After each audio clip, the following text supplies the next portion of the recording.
Welcome back to BIM Heroes Radio. This is episode 7, and we're diving deep into resilience and crisis management. The theme for week 7 of the Leadership Development Program. Perfect. Yeah.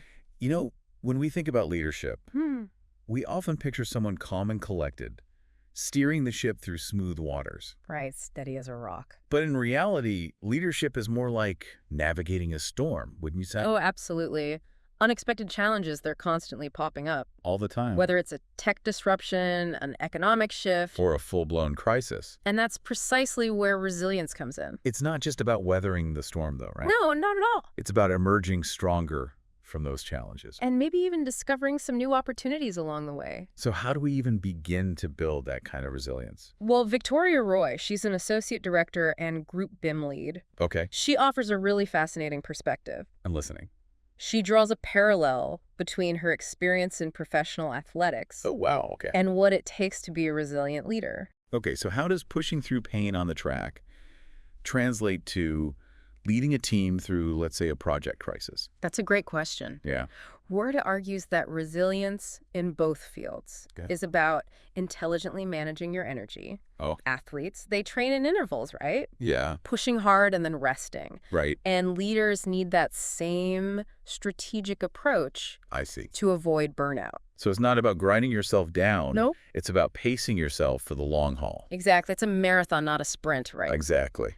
And she also emphasizes embracing imperfection. Oh, that's interesting. You know, in athletics, you analyze your mistakes to improve. You have to, yeah. Leaders can apply that same mindset, Yeah. using setbacks as learning experiences. Instead of letting them derail the whole project. Precisely. It's about having that growth mindset I love that. Viewing challenges as opportunities. to learn and get better. Yeah, you know, it makes me think about the times I felt most resilient, and it was never about being perfect. It was more about adapting and figuring things out as I went along. Absolutely. And that's a perfect segue to Ralph Montague, director at ArcDox and BIM Coordinator Summit. Okay. He explains why personal resilience is so crucial for effective leadership, Especially under pressure. especially under pressure. He talks about this concept of the wellness wheel, which I found really interesting. Yes. Can you break that down for us a little bit? Sure. It's essentially a holistic view of well-being, Okay. encompassing 8 interconnected dimensions: 8. Wow. physical, emotional, social, intellectual, occupational, environmental, spiritual, and even financial. Whoa, that's a lot to juggle. It is. But the key takeaway here Okay. is that each dimension impacts your overall ability Yep. to cope with pressure, make sound decisions, and lead effectively. So it's not just about physical health. No? It's about recognizing that your mental and emotional state Exactly. play a huge role in your leadership capacity. Huge. This is about being aware of all these different facets of yourself and understanding how they contribute to your overall well-being as a leader. This is resonating with me on a personal level, too. Good. It's a good reminder that taking care of yourself isn't selfish. No, It's actually essential for being a good leader. it really is. And this leads us to how resilience shows up when you're leading others through tough situations. Right. Viktoria Roy contrasts 2 very different leadership styles during a crisis. Yeah, she does. I'm curious, what are these contrasting styles? One is reactive, marked by panic, blame, and a focus on individual errors. Oh, I don't like the sound of that one. No, it creates a very toxic environment Yeah. where everyone feels on edge and kind of scared. Right. The other style is proactive and solutions-focused. Okay, I like that one better. These leaders, they remain calm. Go. They acknowledge the challenge, Uh-huh. and they emphasize what the team needs to move forward. It's like the difference between a captain who abandons ship Right. and one who rallies the crew to face the storm together. Yes. I love that analogy. I've definitely seen both styles in action, I bet. and the impact on the team is night and day. Oh, yeah, for sure.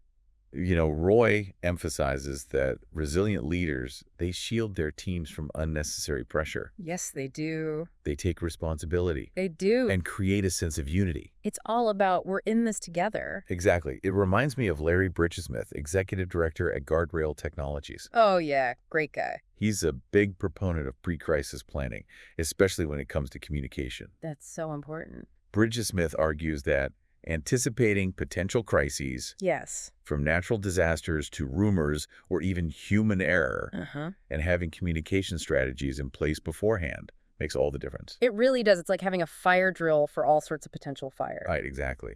What does that actually look like in practice, though? So he highlights this idea of holding statements. Holding statements. Which are pre-drafted messages Oh. that can be quickly adapted and shared with different stakeholders in those early stages of a crisis. That's really smart. So instead of scrambling to figure out what to say when things are already chaotic, Right, exactly. you have a clear and consistent message all ready to go. Ready to go. He also stresses the need to tailor communication for different audiences. He does. For example, what you tell employees will be different from what you share with the media or the public.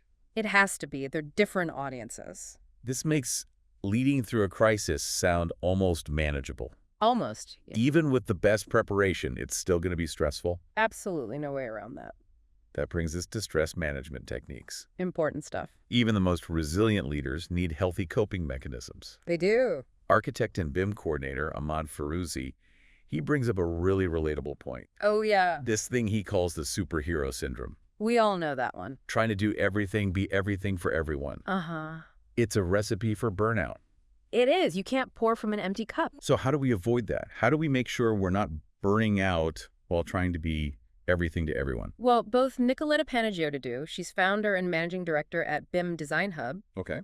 and Ahmad Firoozi offers some really practical tools for managing stress. Awesome. I'm ready. What's interesting is that they ground these techniques in the science of stress, Interesting. specifically the fight-or-flight response, Okay. which makes these strategies feel less like fluffy self-help Right. and more like evidence-based approaches. I like that. Some of the advice is a bit counterintuitive, like don't focus on perfect. Really? Nicoleta explains that striving for perfection can actually increase stress I can see that. and lead to procrastination. Oh, yeah. Instead, she suggests setting realistic goals, Oh. prioritizing tasks, Right. and acknowledging your accomplishments. Right. Celebrate those wins along the way. Don't forget to celebrate. It's about finding that balance between striving for excellence Okay. and accepting that good enough is sometimes good enough. I love that. Giving ourselves permission to be human, to make mistakes, to learn from them. It's about progress over perfection.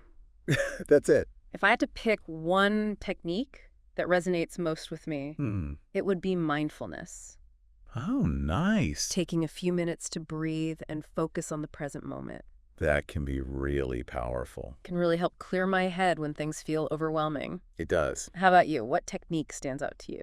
For me, it's about cultivating a sense of perceived control. Perceived control. Okay. When I feel like I have agency in a stressful situation, Right. even if it's just choosing how I respond, Okay. my anxiety goes way down. That's powerful. Focusing on what you can influence, Yeah. even in chaos. Even in the midst of chaos. It ties in nicely with Erica Crandon's article on finding your North Star during a crisis. Yes, she's great. She's a project manager at Boeing, Mm-hmm.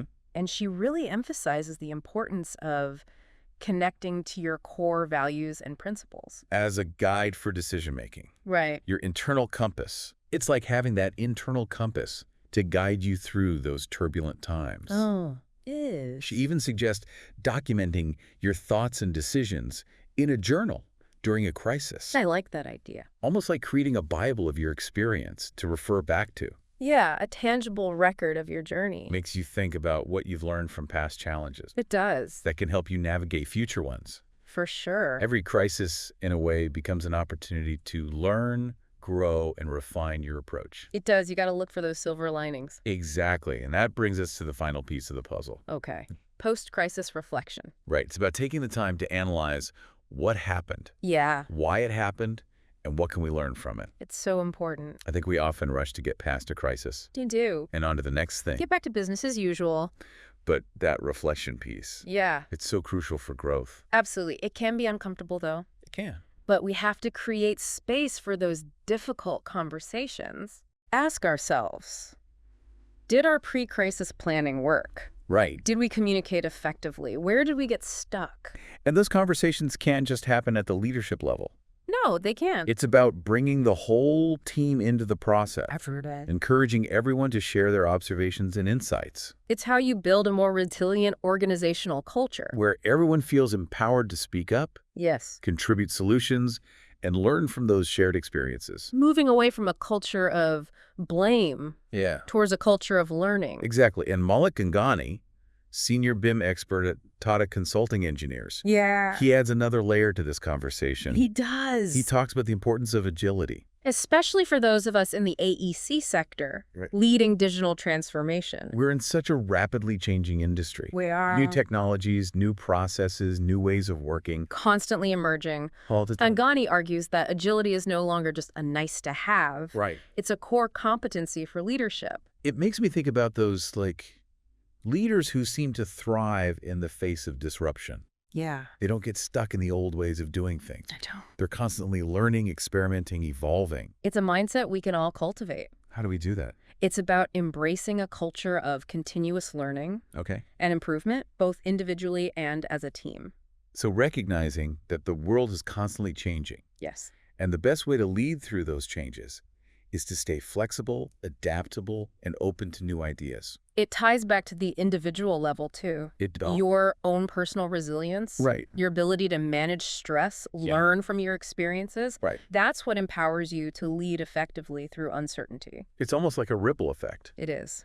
The more resilient you are as an individual, the more you can foster resilience in your team. And ultimately, within the organization as a whole. It all starts with that inner work. Yeah. Building up that resilience muscle so you can navigate whatever challenges come your way. Absolutely. And speaking of building that muscle, Yes. we want to remind you about the free leadership program available at www.bimhero.io. It's a fantastic resource. For anyone looking to deepen their leadership skills. Explore these concepts in more detail. And connect with a community of like-minded individuals. We cover a wide range of topics. From communication and emotional intelligence to change management and strategic thinking. You'll find a wealth of resources, including articles, videos, and interactive exercises. All designed to help you become a more effective and resilient leader.